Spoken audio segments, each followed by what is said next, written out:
everyone, and welcome back to the Cabral Concept. I'm Stephen Cabral, board-certified naturopathic doctor. Looking forward to today's show. Love starting the week off with a little bit of mindset, a little bit of motivation. Each and every one of us need it. It never really ends. Sometimes it's like, okay, well, I think I have all the motivation I need now for the rest of my life. We know that that's not the truth. We need this little bit of a boost every single day just to kind of keep us moving forward. And honestly, that's the topic of today's show. The topic of today's show is that sometimes we get into these funks and we don't know why. We feel like just blah, or we feel tired. We have no stamina. We have no energy. We have either decreased libido, or we just have no zest, no interest in life. Our vitality levels are low. And, you know, it's hard to imagine that no one has ever experienced that. Like, that is just part of the human condition. The problem is not when it just lasts for a day, is when it lasts for a week or a month or years. That's when it becomes a problem. Now, a lot of times then, when it lasts for months, people go to their doctor and they say, you know, doc, what's wrong with me? I have no libido. I have no energy. I have no drive. I have no ambition. I don't want to do anything except maybe stay in bed when my alarm goes off, pull the covers over my head, and just pretend like I can just take the day off. And again, that's a normal thought process every once in a while. Every once in a while, we all have that case of the Mondays, right? That's every once in a while, but it should not be the norm. The norm should really be when your alarm clock goes off, or ideally you wake up naturally, that you are excited to start the day, that you have energy to get you right out of bed, and you look forward to the day as a new opportunity, a new set of experiences. And if you don't have that mindset right now, that's what you need to be working towards. Now, it took me many years to get there, but again, I was studying all the wrong things. Like, I was not looking at how you actually create this mindset, because that's not taught in school. You know, that's not, a lot of times we even think that, oh, that's too woo-woo, this is just too new age, but it's not. And I'm going to share with you that right now.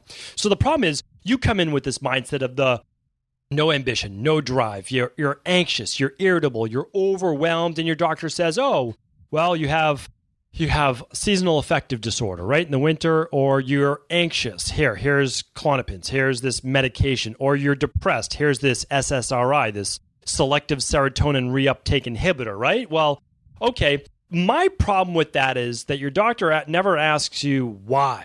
Why are you depressed? Why are you anxious? Why are you irritable? If you never ask the question why, you'll never get an answer. And if you never get an answer, then the conclusion is you always need to take this medication for the rest of your life.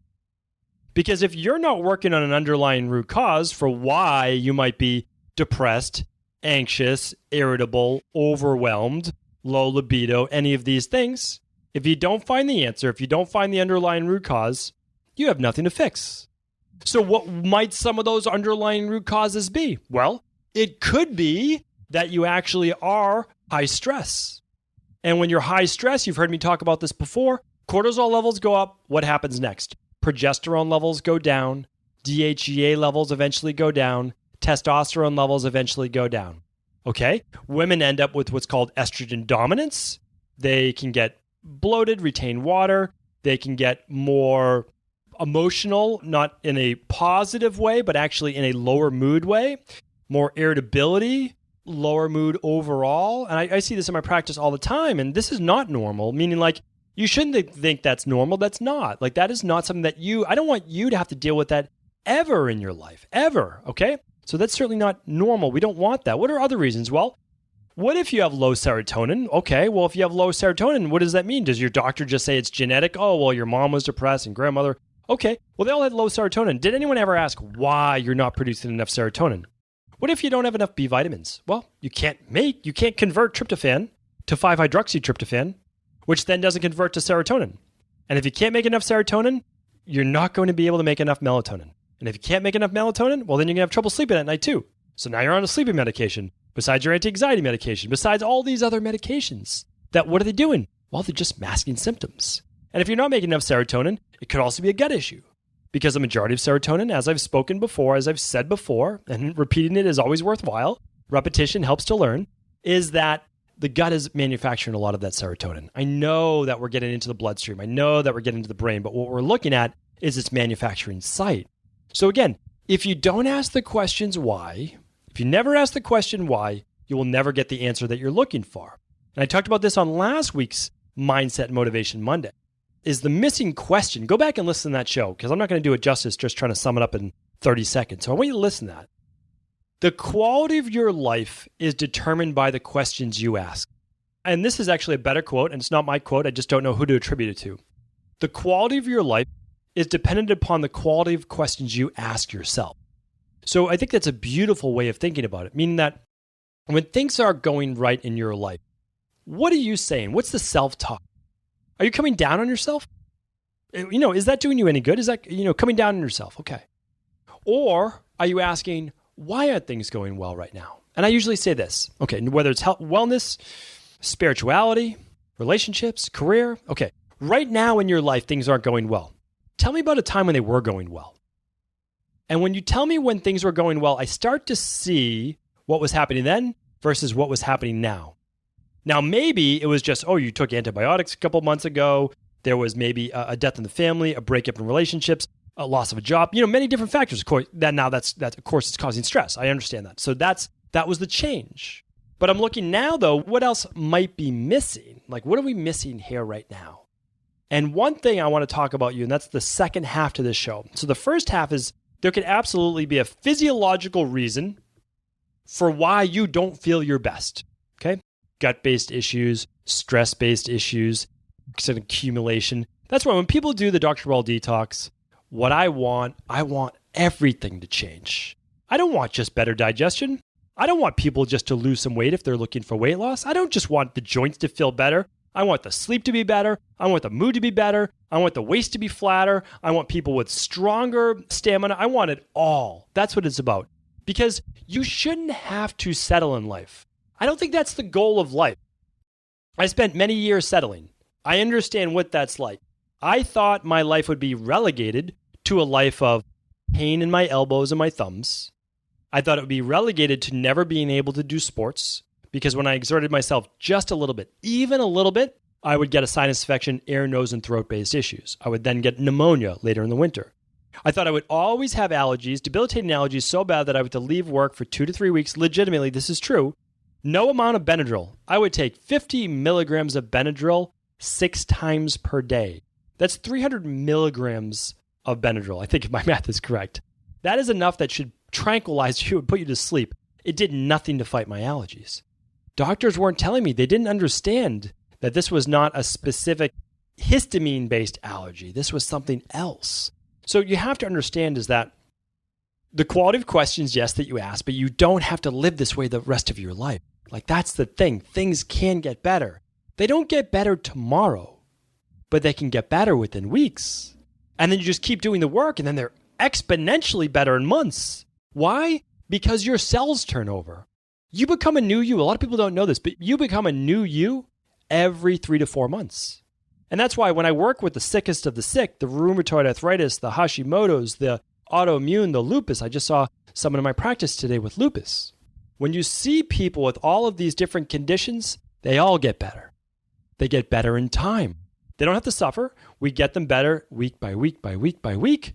But by the end of a year, their cells have turned over 3 times at least. After 12 months, 97% the whole body's regenerated. If you think back 1 year ago today, okay? Last October, you are honestly, besides your consciousness and subconscious, your body is completely renewed. It's an amazing thing. It is an absolutely amazing thing. So whatever you're going through right now, stick with it. Absolutely stick with it. You might not be perfect in everything you're doing. You might not even have all the answers, but stick with it. You're going to get there. You have to keep putting one foot in front of the other. And the other thing, and then again, I want to get back on track with this, is that a lot of the times when you have this low mood and you're just struggling with your weight, you're struggling with your wellness, you're struggling with your work, you're struggling with your relationship, you're struggling with all of these things, and you get depressed, and you get anxious, and you get overwhelmed. A lot of the times I want to tell you this. There is nothing wrong with you. There's absolutely nothing wrong with you. This is part of the human condition. The only thing that's wrong is that you've let it hold you back for too long. That's the only thing that's wrong with you, is that you've let it go on for too long. Now, some of those things can be physiological. We talked about that. But if you're moving forward, you're doing the work, here's the other thing.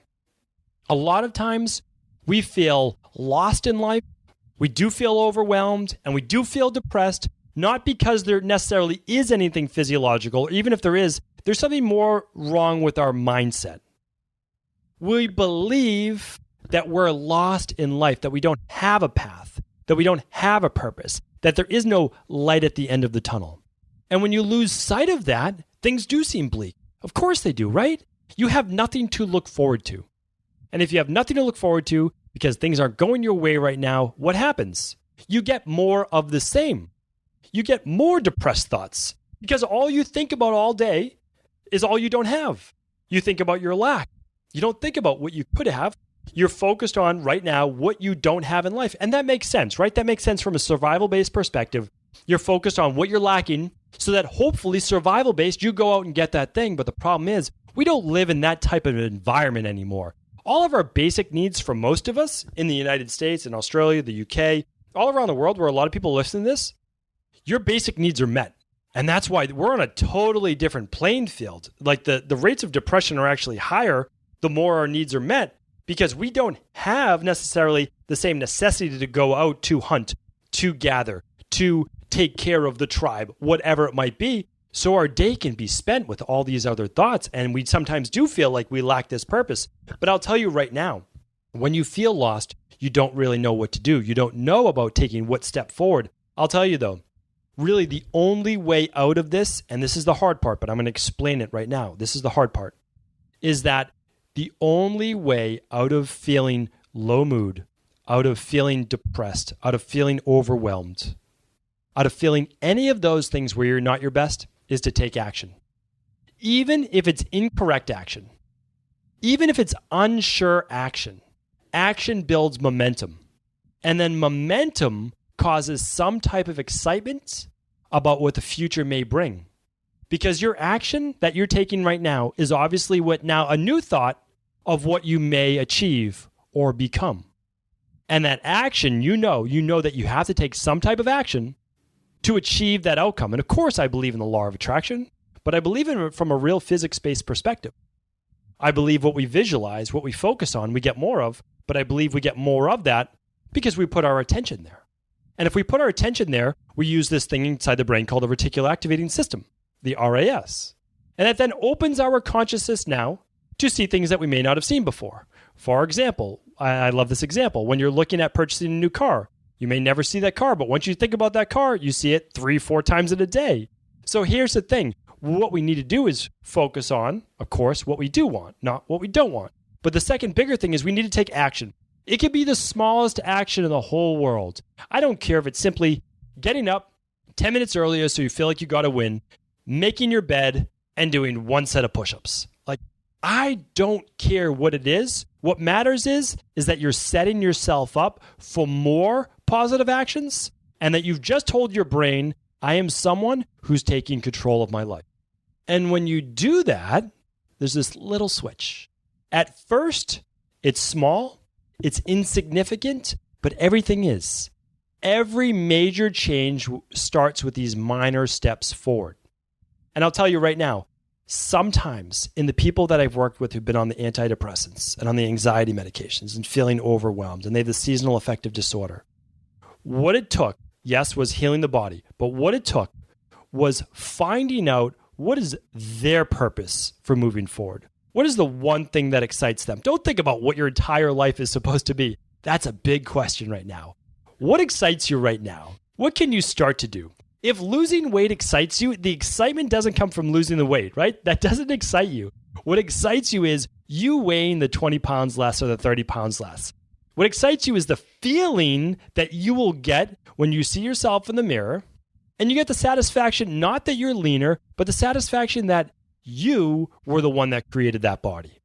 You were the one who went to the gym or exercised 3 days a week, 4 days a week, that you changed your nutrition plan, that you eliminated a lot of those inflammatory-based foods, that you started to get to bed earlier, that you did your 10,000 steps per day walking, that you did those things. That right there is what it's all about. The feeling is what you want. The feeling is you achieving your goal, getting to that ideal body weight, or getting rid of the autoimmune, or getting rid of whatever it is, right? That's the feeling that you need to focus on. And then the actions are the going to bed earlier, the eating cleanly, the getting to your gym 3-4 days a week, more days than not, right? Those are the actions. Those actions then add up over time. And you know what? Your body then becomes accustomed to those actions, and it becomes accustomed to that way of thinking. And then the difference becomes you don't feel lost anymore. You have purpose. You have goals. You have a reason for moving forward. The same thing with your spirituality right now. If you don't feel it's as strong as it should be, it's because you are lost because you don't know what you are necessarily moving towards. So you simply go back to maybe reading the specific scriptures that speak the most to you, or having conversations with friends about these specific topics. What about career-wise? Well, you feel you're in a dead-end job. So what's the next thing you can do? Think about what job would excite you. Now, you don't have to leave your current job, but could you do anything on the side that could bring in an additional income that might eventually be your full-time career? I work with so many different people, 30s, 40s, 50s, and even 60s, who are going back to becoming a health coach. And they're doing that because of the reading that they do, the podcasts that they listen to. All of these things are exciting them enough to change their own health. They're so deep into it now. They love it. They found their purpose. They found their passion, and they get to serve others. What better way? What better way to live your life than to serve others? I'm telling you right now, too much of the time we're focused on us. I find that if you just simply put your focus on helping other people, you feel better. They feel better. They thank you. You feel like you have purpose. You help someone else out. It's a beautiful cycle. Everybody wins. And you can actually do that for a career if you wanted to. So it's like this just amazing synergy that you get from just helping people. They're helping you. You're helping more people. It's contagious. I really believe that for the most part, if you just simply start with the fact that, honestly, there are some things that you might have to correct with your body, with your hormone levels, and you can run the hormone lab, you can run our thyroid lab, you can run our organic acids test for gut function. You could do those things, and I do recommend it. But I want you to know that no matter what, mindset-wise, even if you have stage 4 cancer, even if you have the worst rheumatoid arthritis and you're in debilitating pain, what I can tell you is this, is that you can begin to change your focus. Easier said than done. I understand that. I've been where you are, so I understand. Easier said than done. And when you're in it, and it's hard. But when you begin to change your focus, everything in your life changes. When you begin to focus on all the positive things that your life could be and will be, maybe not tomorrow, don't kid yourself, maybe not next week, but you'll get there. And when you don't necessarily always have to put such a harsh time limit on yourself, but know that you're moving towards it, when you change your focus to positivity rather than negativity, when you focus towards gratitude and abundance rather than what you lack right now, you will start to shift away from the lack mentality and more into the mentality of, I will get what I want when I begin to change my mind and move one foot in front of the other. I will not be perfect on my path to success, but I will succeed because I am unwilling to give up. Thank you everyone for tuning into another Cabral Concept. I appreciate each and every one of your listens. If this show helped, if it could help anyone else, please do feel free to share it with them. Take care. Thank you so much for tuning into another Cabral Concept. This show wouldn't be possible without you listening and sharing its message with those you care for in the world. And as a thank you and my way of trying to help you take your health to the next level, I've listened to our community feedback and I've created functional medicine lab testing bundle packages. This allows you to save over $100, $200 or more per lab testing package. And this month, you'll be getting automatically upgraded from a 30-minute health coaching call to a 60-minute call. Keep in mind that with every lab you run, I personally review your results and I make recommendations for you. And then one of my amazing health coaches will be taking you through your new plan step by step. I hope that this new addition to our online practice will allow you to look deeper into the underlying root causes holding you back from achieving your wellness, weight loss, or anti-aging goals. To take advantage of this money-saving offer and upgraded coaching call this month, simply go to stevencabral.com/store and click on the wellness, weight loss, or anti-aging links. You can then choose the lab package that best suits your specific needs. Choose from hormone, thyroid, adrenal, gut-based, parasite, anti-aging, you name it, it's there. We're trying to help you get to your goals the fastest and safest way possible. My team and I sincerely look forward to helping you soon.